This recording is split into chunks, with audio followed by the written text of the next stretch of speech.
हर हर महादेव शंभु। ओम नक्ष।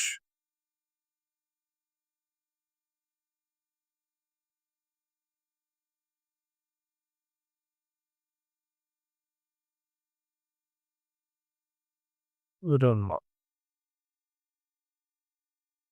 11वां अध्याय।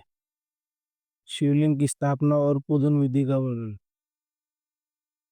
ऋषि ने पूछा, सूत जी, शिवलिंग की स्थापना कैसे करनी चाहिए तथा उसकी पूजा कैसे, किस काल में तथा किस द्रव्य द्वारा करनी चाहिए।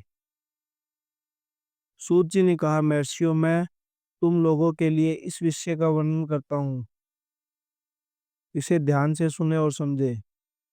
अनुकूल एवं शुभ समय में किसी पवित्र तीर्थ में, नदी के तट पर, ऐसी जगह जहाँ शिवलिंग की स्थापना करनी चाहिए, जहाँ रोज पूजन कर सके, पार्थिव द्रव्य से, जलमान द्रव्य से अथवा तेजस द्रव्य से पूजा करने से उपासक को पूजन का पूरा फल प्राप्त होता है। शुभ लक्षणों में पूजा करने पर यह तुरंत फल देने वाला है। चल प्रतिष्ठान के लिए छोटा शिवलिंग श्रेष्ठ माना जाता है। अचल प्रतिष्ठान हेतु बड़ा शिवलिंग अच्छा होता है। शिवलिंग की पीठ सहित स्थापना करनी चाहिए। शिवलिंग की पीठ गोल, चौकोर, त्रिकोण अथवा खाट के पाए की भांति ऊपर नीचे मोटा और बीच में पतला होना चाहिए। ऐसा शिवलिंग पीठ महान फल देने वाला होता है। पहले मिट्टी अथवा लोहे से शिवलिंग का निर्माण करना चाहिए। जिस द्रव्य से शिवलिंग का निर्माण हो उसी से उसका पीठ बनाना चाहिए। यही अचल प्रतिष्ठान वाले शिवलिंग की विशेषता है। चल प्रतिष्ठान वाले शिवलिंग में लिंग व प्रतिष्ठा एक ही तत्व से बनानी चाहिए। लिंग की लंबाई स्थापना करने वाले मनुष्य के 12 उंगली के बराबर होनी चाहिए। इसमें इससे कम होने पर फल भी कम प्राप्त होता है, परंतु 12 उंगलियों से लंबाई अधिक भी हो सकती है। चल लिंग में लंबाई स्थापना करने वाले के एक उंगली के बराबर होनी चाहिए, उससे कम नहीं। यजमान को चाहिए कि पहले वह शिल्प शास्त्र शास्त्र के अनुसार देवालय बनाए तथा उसमें सभी देवगणों की मूर्ति स्थापित करे। देवालय का गर्भगृह सुंदर, सुदृढ़ और स्वच्छ होना चाहिए। उसमें पूर्व और पश्चिम में 2 मुख्य द्वार हो। जहाँ शिवलिंग की स्थापना करनी हो उस स्थान के गत्र में नीलम, लाल वेद्रियु, श्याम, मरकत, मोती, मूंग, गोमोद और हीरे, इन 9 रत्नों को वैदिक मंत्रों के साथ छोड़े। 5 वैदिक मंत्रों द्वारा पंच स्थानों से पूजन करके अग्नि में आहुति दे और परिवार सहित मेरी पूजा करके आचार्य को धन से तथा भाई बंधुओं को मनचाही वस्तु से संतुष्ट करे।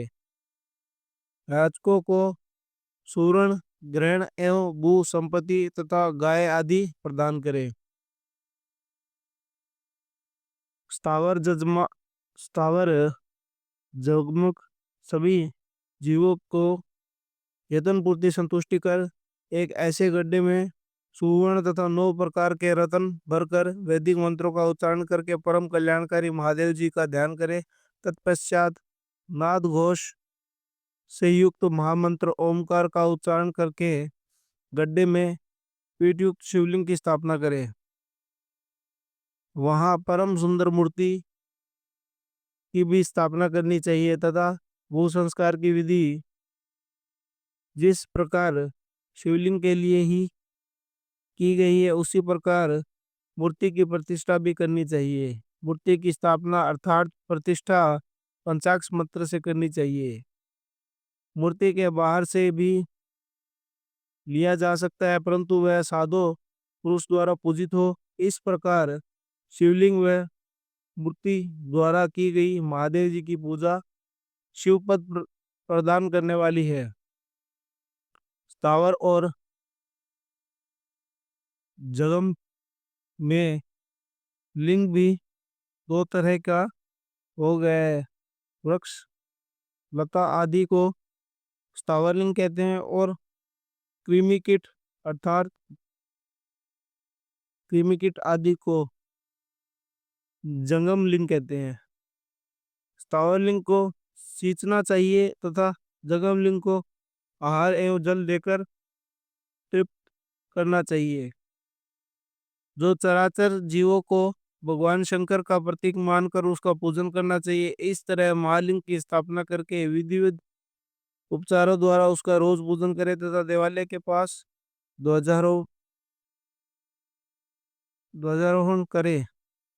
शिवलिंग साक्षात शिव का पद प्रदान करने वाला है। आह्वान, आसन, आश्रय पाद, पादांग, आचमन, स्नान, वस्त्र, यज्ञोपति, गंध, पुष्प, धूप, दीप, नैवेद्य, ताबूल, संपूर्ण निराजन, नमस्कार और विसर्जन, ये 16 उपचार है जिनके द्वारा पूजन करें। इस तरह किया गया भगवान शिव का पूजन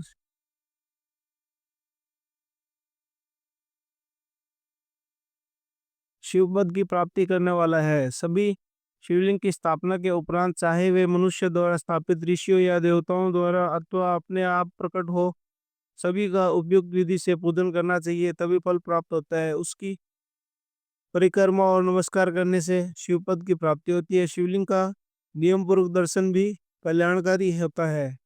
मिट्टी आटा गाय गोबर मिट्टी आटा गाय गोबर, फूल, कनेर पुष्प, फल, गुड़, मक्खन, भस्म अथवा अन्य से शिवलिंग बनाकर प्रतिदिन पूजन करें। अन्न से शिवलिंग बनाकर प्रतिदिन पूजन करें तथा प्रतिदिन 10,000 प्रणव मंत्रों का जाप करें, अर्थात दोनों संध्याओं के समय एक सहस्त्र प्रणव मंत्र का जाप करें। इससे भी शिवपद की प्राप्ति होती है। जप काल में प्रणव मंत्र का उच्चारण मन की शांति कराता है, मन की शुद्धि कराता है। नाद और बिंदु से युक्त ओमकार के कुछ विद्वान समान प्रणव कहलाते हैं। प्रतिदिन 10,000 पंचाक्ष मंत्र का जाप अर्थात दोनों संध्याओं के समय एक सहस्त्र मंत्र का जाप शिवपद की प्राप्ति करने वाला है। सभी ब्राह्मणों के लिए प्रणव से युक्त पंचाक्ष मंत्र अति फलदायक है।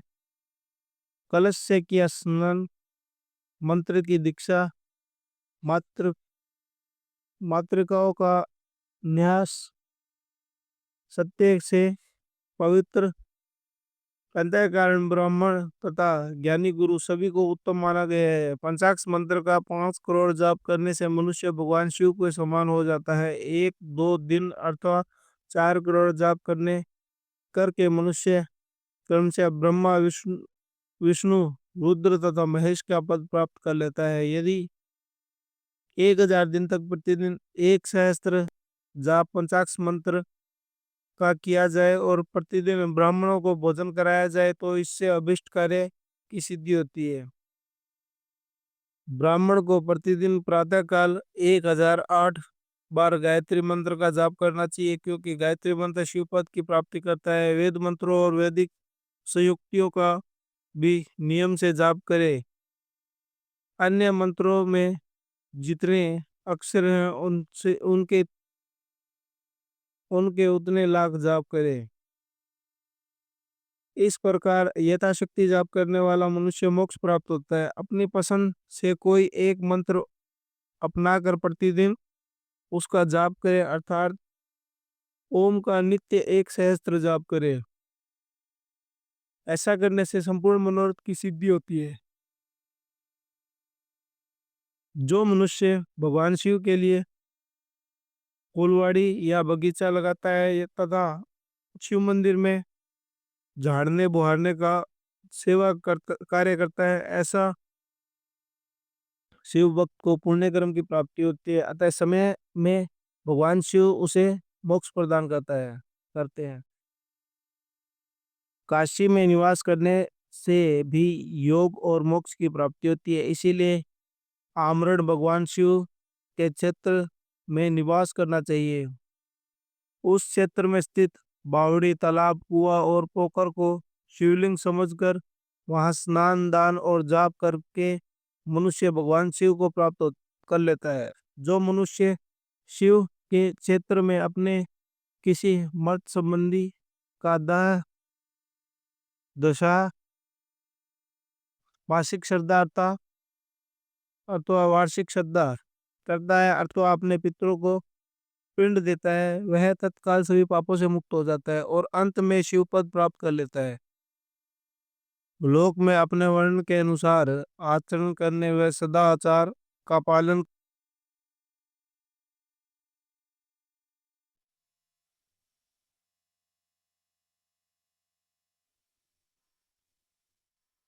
अथवा अपने पितरों को पिंड देता है, वह तत्काल सभी पापों से मुक्त हो जाता है, अंत में शिव पद प्राप्त कर लेता है। लोक में अपने वर्ण के अनुसार आचरण करने व सदाचार का पालन करने से शिव पद की प्राप्ति होती है।